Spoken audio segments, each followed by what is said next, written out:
everybody, my name is ShinigamiKira 50, and welcome to my first official rant video.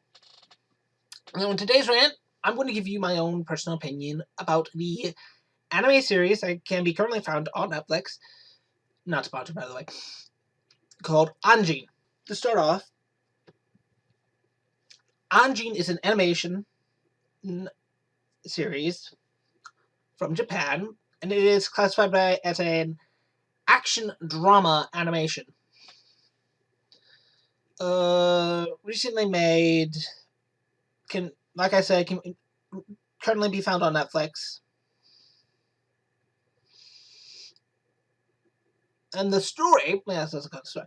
The story of it all is that it takes place in Japan, and the main character is your everyday, run-of-the-mill Japanese student who's just trying to become a doctor, and he just wants to have a normal, comfy life. Makes sense. Someone that everyone can follow.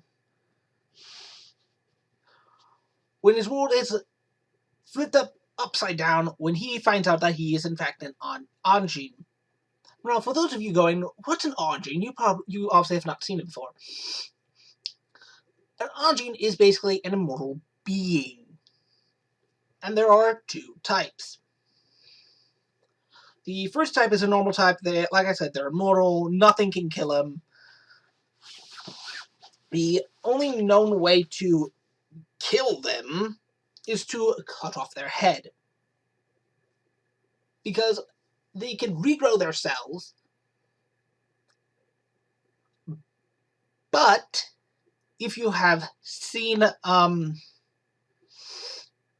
film theorists' video on how to kill Deadpool or Wolverine, you will know that memory cannot be rebuilt. They can't. Because they're not physical. And thus, in a way, you are killing them because they now have to make new memories. The second type of Ajin are also immortal beings, but they can summon IVMs, which are basically black, shadowy monsters, which only other fellow Ajin can see, except when the IVM is about to kill someone, then the person they're about to kill can see them, or if it's foggy, or if there's like a cloud cover, they can easily be seen, because they do affect and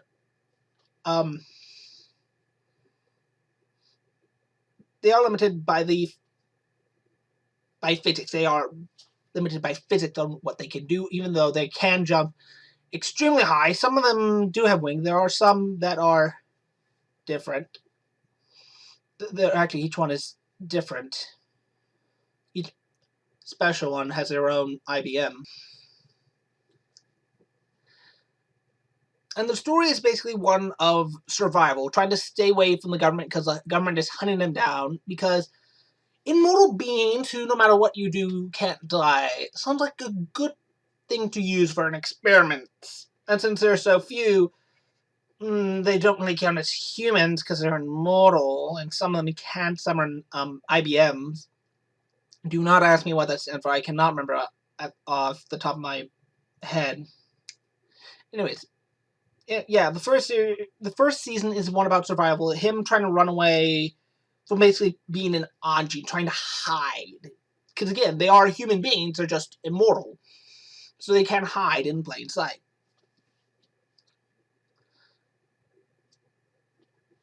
But he's also running away from a man named Sato, who is trying to take over Japan and is just trying to get rights to Ajin as a whole. I'm trying to be spoiler-free, which is why I'm saying that. The second season is a lot different. It's not so much a story about survival as so much as stop Sato. Because he's the antagonist. Antagonist, right? I think I'm using that right. But anyways, he's a villain. He's the villain of the story.